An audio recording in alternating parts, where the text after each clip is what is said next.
प्रमद बर' सारा गुगालांबाय जेब्ला बिफाङानो गुदिनिफ्राय रोदा गुखाबाय जेब्ला अब्लालाय दालाय दासाया बहा थाबावगोन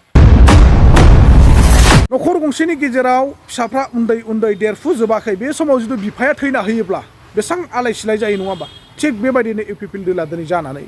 थांदों दालाय बिलाइफ्रा सिरिनो हागौ बायनो हागौ गोग्लैनो हागौ नाथाय गुदिया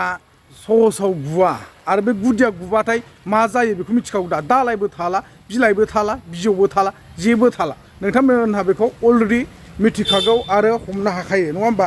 दा बेखायनो आङो मा बुंनो सानदों नोंथांमोना आन्दासाव बुजिनो मोनाखै बा हमनो हायाखै जानांगौ आं बेखौनो बुंनो नागिरदों दायो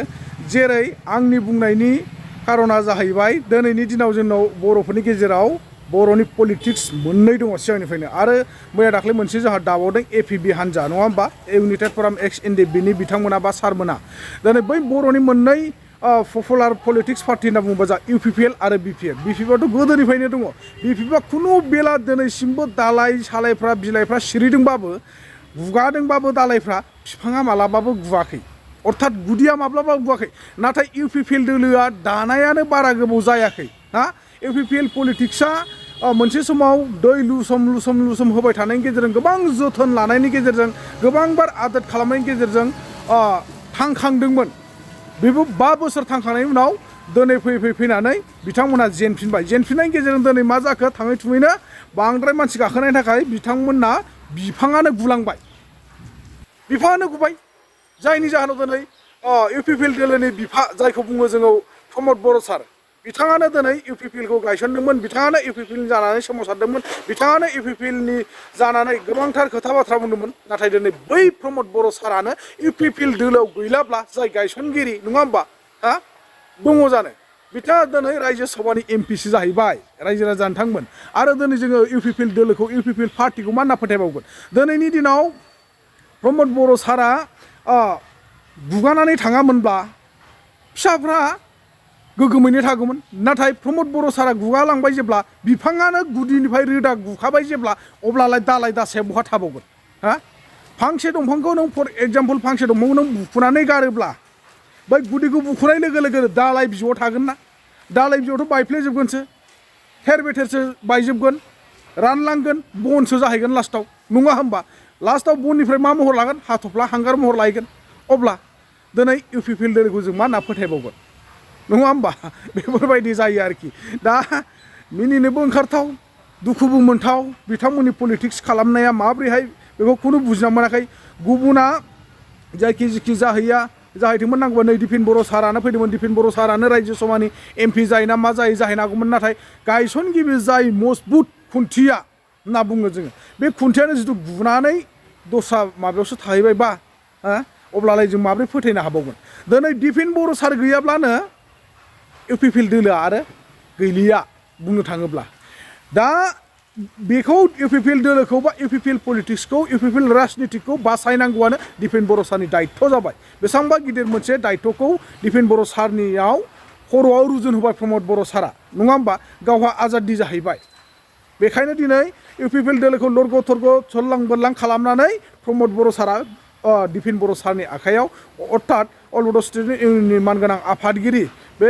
बिथांनि आखायाव बा बे सारनि आखायाव गथायनानै गालांबाय दिनै सामलायनांगौआ Dpn Boro सारनि आखायावसै Dpn Boro सारा बोरै मा खालामा बे Dpn Boroनि आखायावसै नाथाय प्रमद बर' सारा सिंनिफ्रायनो जि गुनानै थांखाबाय एरफुलांखाजोब्बाय UPPL दोलोखौ नैबेखौ दिनै Dpn Boro सारा माने फोथांफिननो हागोना गोबां मुस्किल किसुमाना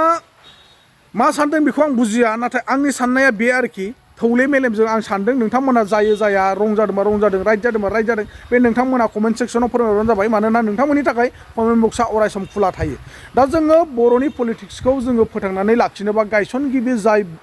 गायसनगिरि नङा होमबा प्रमद बर' सार बिथाङा मैखोमलि बेयाव थानांगौमोन नांगौबा रायजो सभानि MP जायो मा जायो सोरबा डिफेन थांगोन सोरबा माबा मोनसे सोरबाफोर थांगौमोन आरोखि बिथांमोनखौ थिनहरनांगौमोन नाथाय जोङो दिनै एबसुखौ बुंनो थाखाय जोंहा राइट्स गैया बे बाथ्राया नंगौ एबसुखौ बुङोब्ला जोंबो माने बुंथावा जोंनि फिसा फिसौफ्राबो सानसे समाव एबसु जाहैगोन बा जोंनि न'खरनि मानसिफ्राबो एबसु आफादाव दङ दिनै बर' फरायसा आफादा थांनानै थायोब्लासो जोंनि बर' हारिया थांनानै थागोन जों बे बाथ्राखौ नुहुरखायो अबयस्से जों बै समनिफ्रायनो बुङोमोन जुदि दिपेन बर' सारा नोंथाङा एबसुनि आफादगिरि बिबान लानानै जुदि पलिटिक्स खालामनो सानबाय थादोंब्ला नोंथाङा एबसुनि आफादगिरि बिबानखौ जालदाब गारनानै पलिटिक्सआवनो थोंजोङै बाहागो लाहैनायानो बेनो मोजां जासिगोन होननानै नाथाय दिनै ब्राब्रायैनो बे जाफिमारबाय जों सानाखैमोन दिपेन बर' सारखौ माब्लाबाबो एबसुनि आफादगिरि बिबानखौ गारनानै जे पलिटिक्सआव आगान होगोन बा राजनितिकआव डाइरेक्टलि जयनिं जानानै खामानि मावहैगोन होननानै नाथाय जों दिनैनि दिनाव फैनानै नुनो मोन्दों बे जोबोद जोंनि बर' हारिनि थाखाय मोनसे दुखुनांथाव बाथ्रा दिनै मोजांब्लाबो गाज्रिब्लाबो जाहा दिपेन बर' सारा 5 बोसोरखौ प्रमद बर' गैयै समनिफ्रायनो जेनेबा दिपेन बर' सारा सालायबोदोंमोन मोजांबाबो गाज्रिबाबो नाथाय दिपेन बर' सालायनाय समाव माखासे खामानिया मावफुंजाबाय माखासे खामानिया मावफुंजायाखै दा बैफोर आद्रा थानाय खामानिखौ जाहा दिपेन बर' सारनि सिटआव जाय फैदों बे बिथाङा जाहाथे मोजाङै मोजां सालायलांथों बा बर' हारिनि थाखाय गांनाय उखैनायफोरखौ मोजाङै नोजोर बोनानै माखासे सेन्ट्रेल लेभेलाव बा पार्लियामेन्टफ्राव माखासे खोथा बुंहैनो थाखाय खाबु मोनथों आरो जिथुनाखि प्रमद बर' सारा दायो जोंहा UPPLआव गैला जेब्ला रायजो सभानि MP महरै थाहैबाय जेब्ला दिनै बिथांखौबो जों आसा खालामदों जाहाथे बर' हारिनि थाखाय मोजां खामानि मावथों दायो जोंहा रुलिं गभर्नमेन्टआव दङ जा BPF सरकार हाग्रामा महिलारी सार बिथांमोनाबो नाजाबाय थाथों रायजो राजानि थाखाय मोजां खामानि मावनो स' जायनो रायजो राजानि थाखाय मोजां खामानि मावनानै दिन्थिबाय थानो हागोन बिथांमोनहा अराय सम भट गोमानाय नङा आरो अराय सम रायजो राजानि अननायखौ मोनबायनो थागोन होननानैसो आं आसा खालामो आरोखि दिनै UPPL दोलोखौ जोङो बुंनांगौआ बेसो बिथांमोनहा एथ'ग्राब रायजो राजानि थाखाय जानानै गोबांथार खोथा बुंबोबाय गोबांथार मावनो थाखाय आद्रा थादों खामानिफोर दिनै बै आद्रा थानाय खामानिखौ सोर मावगोन गासिबो दायथ'आ दिनैनि दिनाव दिपेन बर' सारनि आखायाव जाजोब्बाय दा दिपेन बर' सारा मावनो हागोन ना हाया जोंहा बेखौ साननो गोनां बाथ्रा मानोना प्रमद बर' साराबा माबायदि मावनानै गालांखो बोरैबा खालामनानै गालांखो बेखौ जों साननो गोनां बाथ्रा दिनै न'खर गंसेनि गेजेराव फिसाफ्रा उन्दै देरफुजोबाखै बे समाव जुदि बिफाया थैना होयोब्ला बेसेबां आलाय सिलाय जायो नङा होमबा थिग बेबायदिनो UPPL दोला दिनै जानानै थांदों बुंनो थाङोब्ला जादों आरोखि थारमाने मानोना UPPLखौ गायसनगिरि जाय प्रमद बर' सार बिथाङानो UPPLआव गैलाब्ला रायजो सभानि MPसो जाहैबायबा बिथाङा बै समाव बुंदोंमोन आं मालाबाबो खुनु दिना माने सोरनिबा गादिखौ सेनो थाखाय बा MLA MP जानो थाखाय आं मालाबाबो सोमावसाराखै जेब्लानाखि आंनि साननाया फुरा जायो जेब्लानाखि बड'लेण्ड डिमान्डखौ मोनो अब्लानोखाय आङो डाइरेक्टखौ फुल स्टप खालामनानै सौरागुरि गामिनि रायजो राजाजों थांनानै रायजो जाहैगोन आलो गोजोनै होनना बुंदोंमोन बैफोर बाथ्राखौ गोसो होब्ला जों बुंनो गोनां बाध्य जाना फैयो दाना बिथाङा जिथु MLA MP जानो थाखाय सोमावसाराखैमोनब्ला दिनै मा नुगासिनो दङ दिनैनि दिनाव मा नुगासिनो दं रायजो राजाफोर नोंथांमोना बेखौ मोजाङै साननानै नोजोर होलाय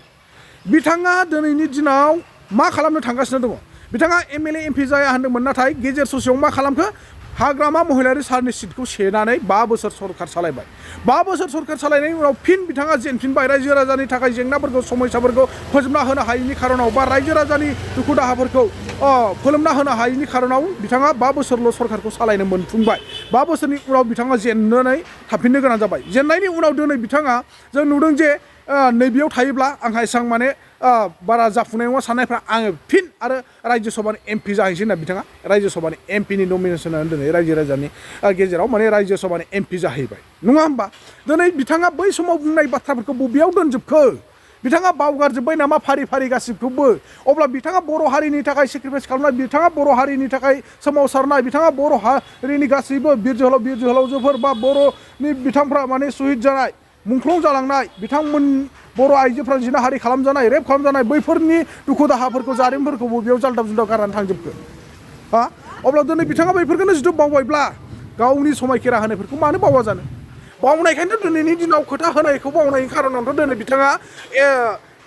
BTARनि साननैसो सिफ जाबाय BTARनि सिफ जाखांनायनि उनाव दिनै फिन आरो रायजो सभानि MP जाहैबाय अब्ला दिनै बिथाङा बै समाव बुंदोंमोन जे आङो खुनु दिना माने सोरनिबा सिटखौ सेनो थाखाय बा MLA MP जानो थाखाय आं सोमावसाराखै होनना बुंदोंमोन दिनै बेखौनो नुनो थांगासिनो दङ बा बेखौनो नुगासिनो आरो नुलांबावगोन रायजो राजाफोर बर' हारिनि रायजो राजा आइ आफा जाम्बा जाम्बि बिदा फंबायमोन आरो नुबावगोन गोबाव सम दंबावो जोङो जिउ जोबागौ मानि बेफोरबायदिनो फारसेनिफ्राय फारि बा थन्न नुलांबाय थागोन जोंनि मेगना खाना नङा बे ससियेल मिडियानि जुगाव खाना नङा रावबो नुयै गैया बयबो नुजोबगोन मिथिबायना आरो रावनिबो खोथा बुंनायफोरखौ बावगारनानै थाङा ससियेल मिडियायाव नागिरबानो मोनफिनजोबो मिथिबाय दिनै आं मा खोथा बुंदों नोंथाङा मा खोथा बुंदों बेखौ जोङो सानसे समाव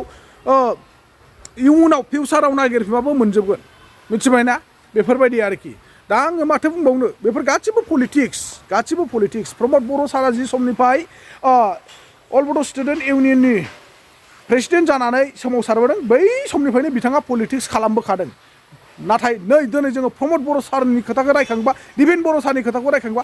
अल बड' स्टुडेन्ट इउनियना रायखांजायो नंगौना नङा दिनै बुंनो थाङोबा आंगोनिनो बिदा फंबाय जोंनिनो फिसाफोर बा जोंनिनो